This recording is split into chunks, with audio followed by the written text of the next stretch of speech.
কোচবিহার শহরের সংগঠনকে মজবুত করতে প্রতিনিয়ত জনসংযোগে ব্যস্ত অভিজিৎ দেব ভৌমিক। কোচবিহার ৪ নম্বর ওয়ার্ডে দলীয় কর্মীদের নিয়ে জনসংযোগ ও পথসভা করলেন কোচবিহার জেলা তৃণমূল কংগ্রেসের সভাপতি অভিজিৎ দেব ভৌমিক।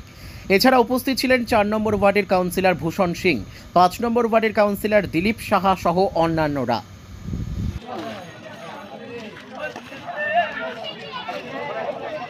এই পথসভা এবং জনসংযোগ আমাদের এটা মূলত জনসংযোগ শুরু হয়েছিল।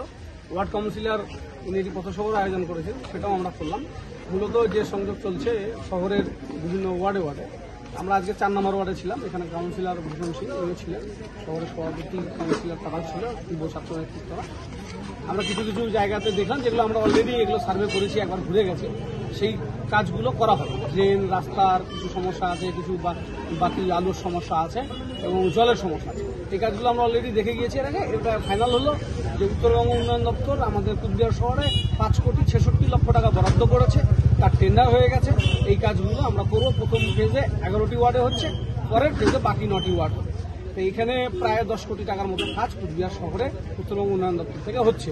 তার জন্য আমরা মাননীয় মুখ্যমন্ত্রীর প্রতি কৃতজ্ঞ। এত বড় আর্থিক বরাদ্দ উনি দিয়েছেন, উত্তরবঙ্গ উন্নয়ন দপ্তরের মন্ত্রীর প্রতি আমরা কৃতজ্ঞ। কুচবিহার শহরবাসীর কাছে আমরা আবেদন রাখছি যে কাজের নিরিখে আগামী ২০২৬-এ আমাদেরকে চিহ্নিত করতে হবে, তাদের পক্ষে ভোট দেওয়া যাবে।